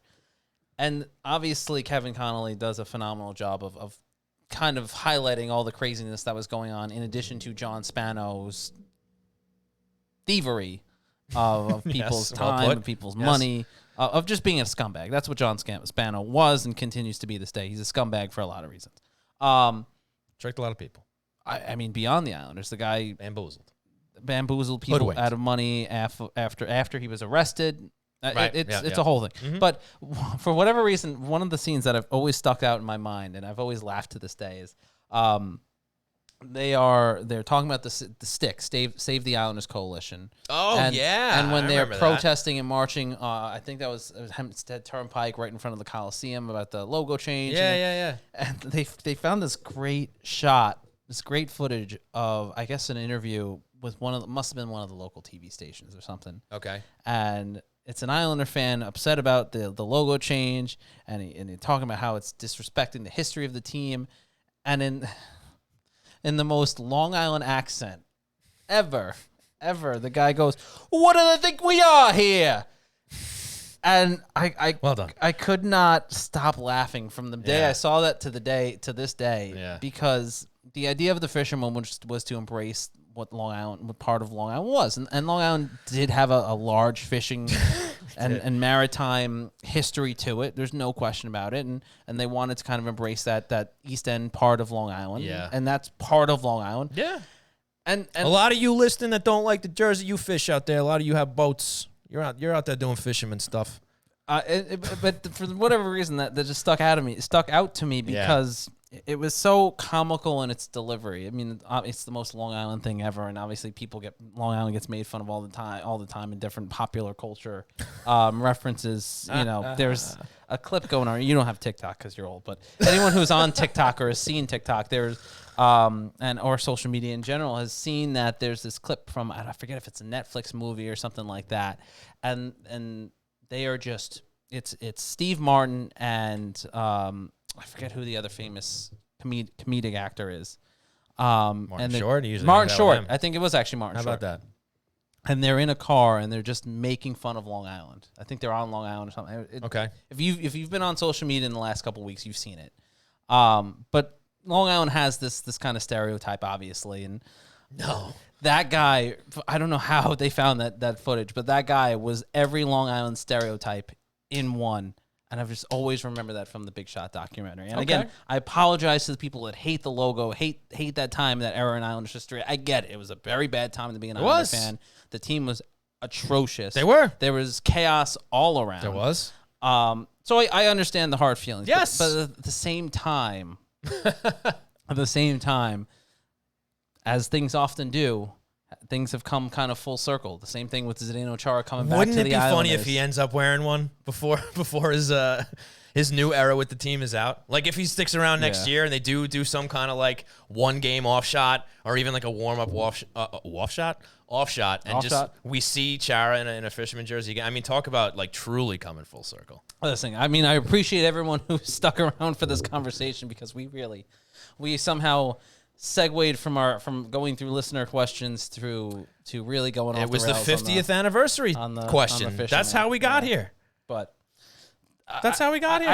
It is a fascinating perspective when you see the very conflicting viewpoints of people that love the fishermen and think that it's great and the Islanders should embrace it, and the people that absolutely despise and hate it. Well, here's one thing everybody I think can agree on. And I'm sure I'm ending up on that list pretty quickly. They wear a pair of gorgeous uniforms now. I think Islander country can unite on that front. The jerseys, the uniforms, the logos are fantastic. So the good thing is this argument that everybody's having right now is in the past. It's gone. Or it could be coming back for the future.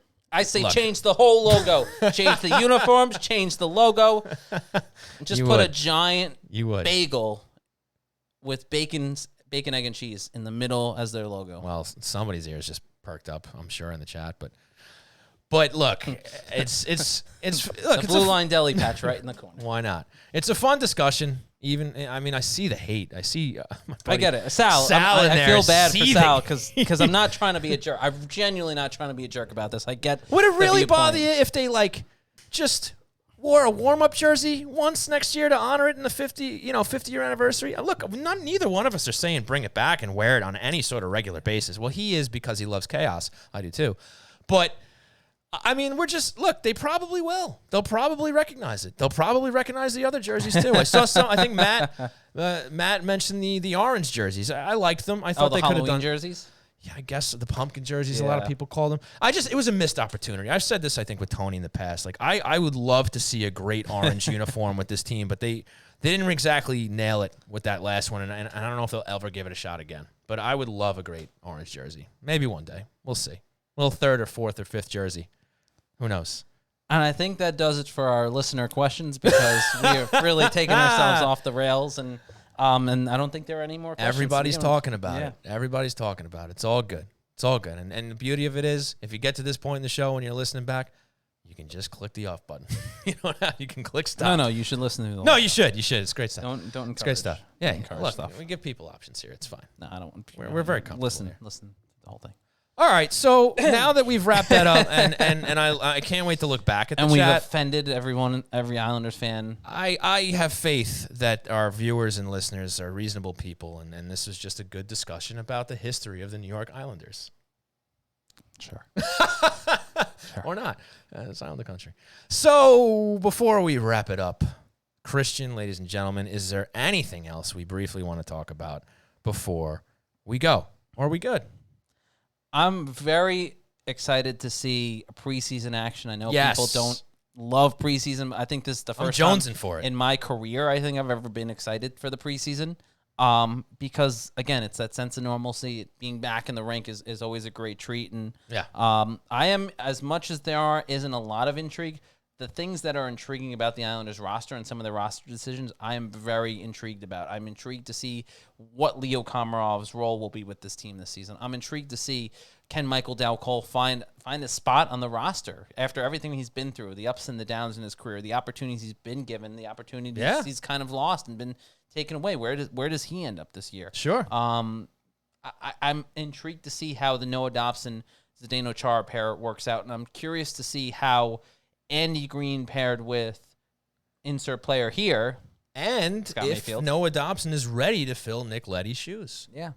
So I think there's a lot of intriguing things that'll be fleshed out over the course of training camp. And no, I'm not getting paid by the word intrigue Sounds like it. to say it so many times. But I think there are a lot of interesting things to watch over the next couple of preseason games that should draw Islander fans. And not to them. only that, but folks, how about the hockey media finally, at least a little more universally, giving the Islanders the credit that they're actually due with these last few seasons? You don't care. No, I don't care. It's not that I don't care, but But Islander fans do. No, but what I was gonna say is my laughter and kind of smirk there was this notion or this belief that Islanders have been not given the credit they've deserved and hated across the league. So that's where that's coming from. But yes, they are getting universally praised going into the season, but that comes with the expectation now. Yes. I agree with Andrew. That's the thing. The shoe's on the other foot now. They're not the underdogs. They're not the upstart team. Can they do it? Now they have expectations. How are they going to handle it?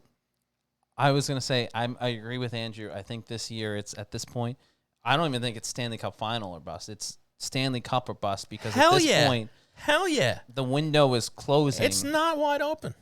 And the Islanders, they've gotten to the point twice now. They have to overcome the hump and get to the Cup final for the first time since '84 and win a Stanley Cup for the first time since '83. That's what I got my eyes on, folks. And this is the most real I've ever felt about it. Like they could have done it last year. They could have done it the year before. But this is, look, stay healthy, right? And they got a shot. We talked about Tampa. They lost that whole line. Look, they're still going to be dangerous. They still got a bunch of superstars over there, a wealth of superstars. Yeah. But they lost a lot of that sauce that they had, the grease. They lost a lot of that. And that might be the balancing factor here.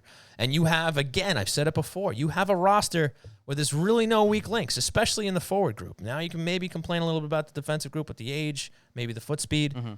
But top to bottom, this team is deep. They have the best goaltending tandem in the league. Without even thinking about it, I don't think there's an argument to be made for anybody else. Matthew is my best child in the chat. Love that name. We lost Ebbs and Letty and add Parisi and Chara, and expectation is Cup. I don't know. I hope so, but sheesh. Look, we talked about the trade-off between Parise and Eberle previously. We had Arthur talk about that. And I think Arthur made a good case for why Parise might actually work out. Sorry, not Parise. Excuse me, Palmieri. Palmieri might work out better than Eberle because of the fact that you can kind of use him throughout the lineup, whereas Eberle might have been pigeonholed to a very specific role. Maybe he has a very certain set of skills, like Liam Neeson. Whereas Kyle Palmieri, you can go first line, second line, third line, and he can play more of a playoff style of hockey.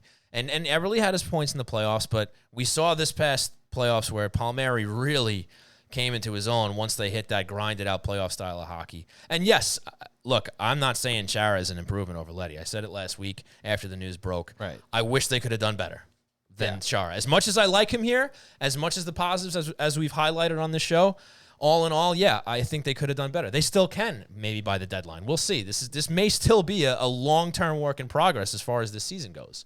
But I still do think, without question, that the Stanley Cup is the goal here. It always is. That's what everybody says. Whether you're expected to finish 32nd in the league or first, everybody says the Stanley Cup is the expectation. But this is a team that can actually put that stamp on their hopes for this year and actually have a chance at following through on it. I think this is the best chance that this team has at winning a Stanley Cup, short of scoring 2 more goals in Game 7 in the semifinal last year. But I think there's a lot to be excited about for Islander fans, the depth that we've talked about, the fact that they have so many guys that can fill in that 13-14 spot. I mean, even if they have some injuries, it's not going to be, scorched earth. It's not going to be the skies falling and whatnot. Like, this team has a shot, and it's okay to feel that way. I know it's weird as an Islander fan. It took a long time to get here. I almost cursed. A really effing long time to get here. And I think this fan base, compared to a lot out there, effing deserve it. It's been through a lot. We talked about the Fisherman era. We talked about Spano. This is a place where Islanders fans have been waiting to be for a very long time, with stability throughout the franchise from top to bottom. Enjoy it. And feel good about the fact that this team has a real good chance to win a Stanley Cup this year. And just go back to the expectations. I understand where, and I want to get his name. Matthew is my best child. Okay. Which I'm curious to know if he is Matthew and he's saying that because he wants to be the favorite child of his family, or he's making a pretty declarative statement that he has a favorite child. Which I hope his children aren't watching. Bold. Or I hope Matthew's an only child. I hope so, too, if that's the case. My son made the name. There you go. His son, Matthew. Well, he's a clever child. The best. I have high hopes for Matthew. Yes. Matthew is my best child. That is an incredible. That makes a lot of sense. But to go to his point, I understand where they're coming from about the idea of bringing in Chara, 44, Parisi, kind of on the downslope of his career, and why you would look at the deficits from the team during the offseason and go, all right, are you sure you're being rational and fair here to say that the expectation is still the Stanley Cup? Well, after going to back-to-back Stanley Cup semifinals, I should say, the expectation has to be a Stanley Cup at this point. You can't take the expectations away because the team has proven that they can do this. And you add what Chara can do. Again, I understand he's coming in at 44, again, towards the end of his career as well. But the upsides that he has still... Again, it doesn't fully fill the role that Nick Leddy had with the Islanders, but also you look at what Chara can do, his ability on the penalty kill, his shot on the power play that will likely get utilized at some point. Stick him in front of the goalie on the power play. His mentorship of some of the younger players that the Islanders have on the roster still that are growing and developing. And he's still a guy that can eat a lot of minutes and play in a bunch of different scenarios. Yeah. And he fills the offensive role a little bit that Nick Leddy had. Obviously, his skating isn't as crisp and he's it's not going to be he's not doing zone entries over the blue line like Leddy did. That's got to come from somewhere else. And the Islanders are going to have to adapt, and that's going to be one of the challenges. But to take that away and take the expectation away that the Islanders shouldn't be expected to win a cup this year, I don't think would be the right thing either, because you have to hold this team to hold their feet to the fire and where they should be at this point. You can't go, like I said, you can't go to back-to-back cup. Basically conference finals, and not the expectation can't not be at that point. You have to win a cup. You can't just be, all right, well, they took a step. It has to be improving. And we're not sitting here necessarily saying they are the favorite to win the Stanley Cup. We're just saying that this team has reached the point where the expectation now has to be a Stanley Cup win, raising that thing over their heads. It's gonna be a tough road to get there. It always is, no matter what season it is, no matter who you're playing against. There's some great teams out west. There's still some great teams out in the East. I think the Islanders have certainly earned more clout in the East. I think they are one of the teams to beat. I already said in a previous show, I think they'll win the Metro. I do. I think they're the team to beat in the Metro. I think they are the best team in the Metro, whether they actually win the division or not. I don't think anybody's stronger than them. Yeah. But yeah, the expectations are there, and they've earned it. Barry Trotz, New York Islanders. I mean, they are a team. They are the epitome of team, and they're deep. Matthew is my best child, by the way, has 4 kids. Oh, good. That's great. That's great. Well, I hope his other 3 children don't feel bad about the name. I hope they don't see it. I hope they're okay. Well, I hope they're reinforced by the because if Matthew was the one that made that name. If Matthew was really allegedly clever, he'd be like, I didn't make that. Dad made that. Like, Dad said that. Oh, I'm 100% sure Matthew's already doing that. He's 100% doing that already. Just to answer one more of Matthew's points here as we go through the chat, as we continue through the show, now that we're almost reaching 2 hours at this point since we started. Yeah, well, yeah. Which I guess is becoming sort of a normal thing at this point. I don't know if we're going to, but yeah, we're gonna cut it off around 1:45. We're almost there. So, we did over 2 hours last week. Yes, we did. Andy Green he was already there as the mentor role he mentions, which I understand. Again, I get it. But you can't replace what Zdeno Chara has done as far as mentoring and his ability, as Barry Trotz and others have pointed correctly out at this point, what he's done for Charlie McAvoy's career, Torrey Krug's career, Sure. et cetera. But also to the point I didn't really want to address was the idea of Samuel Bolduc or Sebastian Aho getting a chance, and now the feeling that Zdeno Chara being here has kind of pushed them back. We've talked about it. I just want to readdress it, though. The organization's feeling around Sebastian Aho is interesting. Mm-hmm. Barry Trotz did say a lot of nice things about Aho today. Mm. But it kind of flies in the face of how his opportunities have come, even when he's played in the lineup, right? Yeah. Like, they've had chances to keep him up here when he's gotten stints, and then he's gone back to Bridgeport pretty quickly. And he's had a good AHL career with the Bridgeport Islanders, then the Bridgeport Sound Tigers. Right.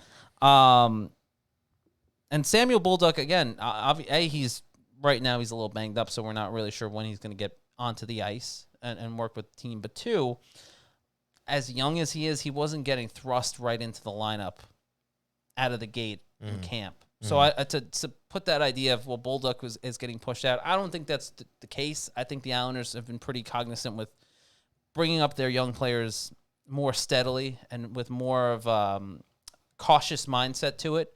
And if it wasn't Zdeno Chara, it would have been another veteran presence that was going to take that spot to give Bolduc another year of development or another half a season of development before they fully would put some level of trust in him getting that opportunity there, whether that's third pairing or second pairing defenseman. So I think people kind of have to keep that in mind too when they look at the situation and they look at a Zdeno Chara-like player coming in. Mm-hmm. If it wasn't Chara, it would have been another veteran player. Yeah. It wasn't going to be a Samuel Bolduc. No. Maybe we Sebastian said it Aho very would have definitively on the show that neither one of those guys. Sebastian Aho maybe would have had an opportunity, but I don't think it would have been much of an opportunity considering how many chances he's had already with the organization. He still hasn't found a way to stick just yet. I agree. And with that, ladies and gentlemen, I think we're going to wrap it up. So, folks, hanging with us live, always a pleasure. Thank you so much for hanging out with us, especially on your Friday night for an hour and 45 minutes. Thank you so much. And, of course, a huge thanks to Andrew Gross of Newsday and the Island Ice podcast for joining us. Always a great spot from him. Huge thanks to RJ Daniels American Bar and Grill, located at 279A Sunrise Highway in Rockville Center. The best place to catch the Isles when you can't make it to the game. And remember, you don't just have to go for the Isles. They have live music, comedy nights, trivia nights, a late night bar scene. They have it all. Sunday football as well. And remember, Saturday, October 30th, the Islanders will be playing the Predators in Nashville. We will be at RJ Daniels. Saturday. You said Saturday, right? Saturday. October 30th, it's a Saturday. Yes, viewing party, giveaways, raffles, prizes, costumes. We'll have more details in the coming episodes.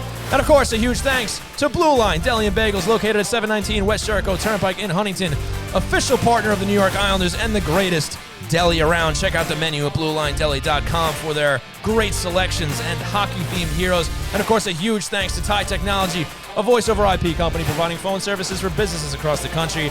Check them out at TyTechnology.com for all your telecom needs, or give them a call at 516-856-7800 and get 3 free months of service.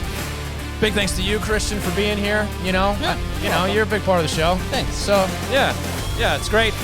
Folks, remember, you can follow Christian Try to sound sarcastic on Twitter at @C_Arnold01. You can follow myself at Shawnee Hockey. You can follow the show on Twitter, Facebook, and Instagram at Hockey Night NY. And folks, if you are so inclined, if you love the show, you can really help us out by going to your favorite pod provider, giving us a rating, giving us a review. Yep. Spread some love. Please. Tell your friends. Do it. Thank you so much for supporting the show. For Christian Arnold, my name is Sean Cuthbert. We've been Hockey Night New York. Have yourselves a great rest of your weekend.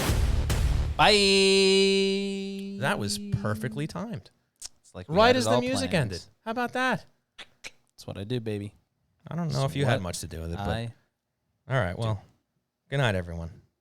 Have a great night.